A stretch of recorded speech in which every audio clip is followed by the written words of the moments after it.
Essa semana, o mercado global fez o teste que os céticos sempre pediram. A Bolsa da Coreia desabou, 360 mil contas foram liquidadas, os chips tiveram o pior mês desde 2008 e o Fed rachou no meio. Aí você se pergunta, e o Bitcoin? Esse ficou de pé.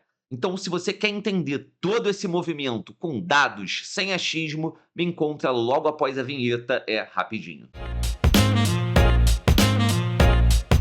Agora sim, seja muito bem-vindo a mais um episódio aqui na Liga Cripto. Se você já faz parte da nossa família, já conhece o nosso trabalho, solta aquele like logo de início para ajudar a Liga a espalhar esse conteúdo YouTube afora. Mas se é o seu primeiro vídeo, fique aqui comigo, fique atento e considere se inscrever, ativar o sininho e deixar o seu like lá no final do vídeo, se você acreditar que ele te acrescentou alguma coisa.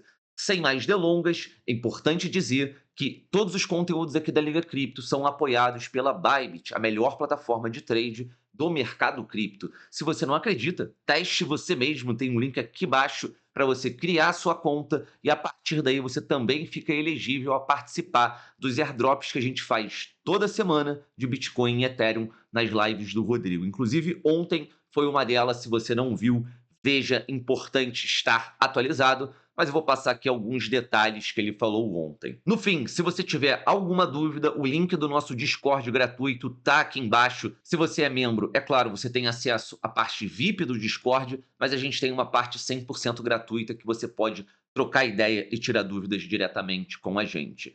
Então, família, continuando aqui, dando início, na verdade, à nossa apresentação, tudo caiu e ele ficou de pé. Então vamos entender melhor esse movimento. Foram 5 quedas e a gente tem aqui um sobrevivente. Então a Bolsa da Coreia fez menos 40% do pico de junho e a tentativa de repique nessa quinta-feira falhou, no dia de hoje. Chips no mercado de semicondutores, menos 22,5% no mês, a pior pressão de venda desde 2008. E a Meta, menos 9% num único dia após o seu balanço. O gasto de IA comeu o seu caixa, né, o seu fluxo ali de capital, de giro. Já no caso dos juros americanos de 30 anos, a gente tem uma máxima de pagamento, né, desde 2007. O mercado de títulos protestou contra o Fed. E aqui o petróleo rumo aos $90, o míssil no Oriente quebrou a trégua. E no meio de tudo isso, o Bitcoin paradão nos seus 64 mil dólares. É verdade, a gente chegou aí até 63 no dia de ontem, mas a gente já está hoje em 64.800. E família, guarda esse número. Foram 800 bilhões de saída das ações de tecnologia. E o Bitcoin saiu ileso. Lembra que a gente comentou nos últimos vídeos, cuidado com alavancagens? Pois bem, 360 mil contas viraram pó. E para a gente entender o que aconteceu, esse número é uma estimativa do Citigroup e do Goldman Sachs e que 62% dessas pessoas têm menos de 35 anos. Além disso, 1,2 milhões de contas de varejo foram alavancadas desde o dia 13 desse mês e ETF 2X são fundos alavancados de uma ação singular, a SK Hynix, caíram 80% do pico desde junho. Então, família, em parte, né, essas liquidações elas explicam essa queda abrupta dos mercados. No fim, quem estava exposto, ele não escolheu sair, ele foi expulso. E a venda forçada dessa pessoa derruba o preço para o próximo em cascata. Em relação ao Fed, família, a nossa previsão veio certa, visto que, não que eu tenha dito que vai manter, mas a questão é que a maior probabilidade era sim a manutenção. Então o Fed manteve por 9-3, 9 votos no caso para manter e 3 votos para subir, 0,25. Foi a votação mais dura em quase 10 anos. As manchetes hoje elas já tratam a alta de setembro como jogo aberto, tá? Não é um jogo decidido, cravado, e o mercado deu o seu veredito. O título de 30 anos foi a máxima desde 2007, investidores despejando papel longo, cobrando mais juro para carregar a dívida. Para quem não entendeu, família, traduzindo ali de maneira mais simples, o mercado de títulos americanos achou a pausa um erro, com a inflação a 1,7 ponto acima da meta. Então é como se fosse quase ali uma manifestação do mercado. Setembro, a próxima parada, a gente tem, como eu disse, aproximadamente 63%, que é a chance que a gente tem de ter uma alta de juros nesse mês à frente. E família, o que pode mudar tudo isso, não só esses votos, mas essa probabilidade de alta, é o PCE, que sai amanhã. Temos que ficar atentos. Adentrando um pouco aí a questão do Bitcoin nessa queda toda, como eu disse, a Coreia ela caiu alavancada, mas o Bitcoin ele estava levinho, tranquilo. Então, o que que isso significa? A gente tem dados on-chain que mostram que vendedores estão cansados. O lucro que os investidores antigos embolsam ao vender está no menor nível desde 2023. Isso é um sinal claro de quem queria vender já vendeu. A leitura que o Rodrigo trouxe na live de quarta-feira aparece nesses dados on-chain. Só como contraponto, você pega o caso aqui da Bolsa de Chicago. A gente tinha as apostas abertas em contratos futuros em menor nível desde 2023. E o volume roda a 62% da média, o exato oposto da Coreia. Lá, a aposta emprestada recorde, aqui não havia o que liquidar. E em relação aos ETFs, teve uma saída, mas quase que uma goteira, não foi ali aquele nossa, sai da frente que não param de vender papéis de ETF. Então, os ETFs de Bitcoin perderam algo em torno de 100 milhões de dólares em 2 dias, perto do estrago lá fora. Isso, na prática, é um dia calmo, sem dúvida. E agora, família, mapa de preços, trazendo um pouco do que o Rodrigo comentou na live de ontem, quarta-feira.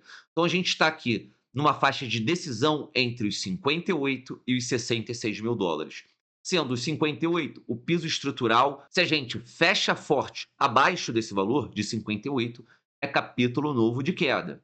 Em 62.700, se a gente oscila abaixo desses valores, a gente abre mais um alvo de curto prazo ali para queda. Em relação aos 64 mil dólares, a gente segue uma certa consolidação nessa faixa, mas detalhe importante, reparem aqui no BBWP a volatilidade contraindo, tá? A gente está começando a chegar a níveis baixíssimos de volatilidade, o que indica algum movimento de decisão em breve. Em relação aos 66 mil dólares, é o nosso teto estrutural. Oscilar forte acima reabre o nosso sonho para 69, 70 mil dólares. Para quem quiser o raio-x completo, live de quarta-feira, live de ontem, tá aqui no canal, é só ir na categoria de lives que você vê tudo gravado com carinho. Agora, próximo teste já tem hora, amanhã, 9h30. A gente tem a saída, né, a revelação do dado de PCE de junho, que é, no fim das contas, o indicador favorito de inflação do Fed. E detalhe, apenas 2 dias depois da decisão de juros, que é o que eu tinha comentado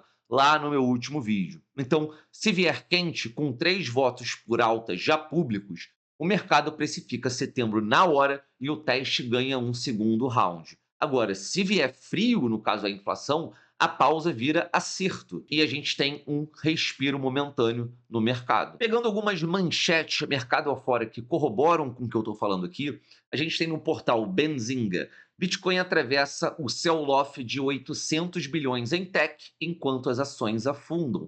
Do Bitcoin.news, Bitcoin mostra nova resiliência com as bolsas recuando e a volatilidade segue contida, como eu comentei naquele quadro em que a gente fala de preço.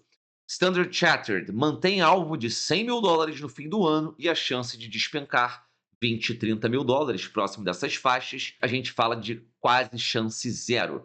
E a Bitfinex Alpha, dia 22 de julho, já avisava: temos suporte on-chain firme e vendedor de longo prazo exausto, também corroborando com essa questão que o Rodrigo também falou na live de ontem. Então, no fim, família, o que aconteceu nesses últimos dias, ninguém pediu, ninguém marcou, mas o resultado, de fato, é impressionante, de fato, chama a atenção. Mas, apesar disso, apesar da importância dessa resiliência, não confunda não caiu com não pode cair, tá? Amanhã, 9h30, a gente tem mais um round, mas o que essa semana mostrou pra gente não é que o Bitcoin ele é imune a quedas, de forma alguma, mas mostra um Bitcoin mais leve, né, em termos de pressão vendedora, do que todo o resto, do que todo o mercado, que ainda seguia em uma bull run. Então, num mundo alavancado, leveza é o ativo mais raro que existe, ou talvez a melhor qualidade que um ativo possa ter. Dito isso, para você faz sentido? O Bitcoin ele passou nesse teste ou você acha que não tem nada a ver? Comenta aqui embaixo para mim, deixa a sua opinião. Se tiver alguma dúvida de vídeo passado, pode deixar também. Eu vou ficando por aqui. Um grande beijo, família, um grande abraço. Até a próxima. Valeu!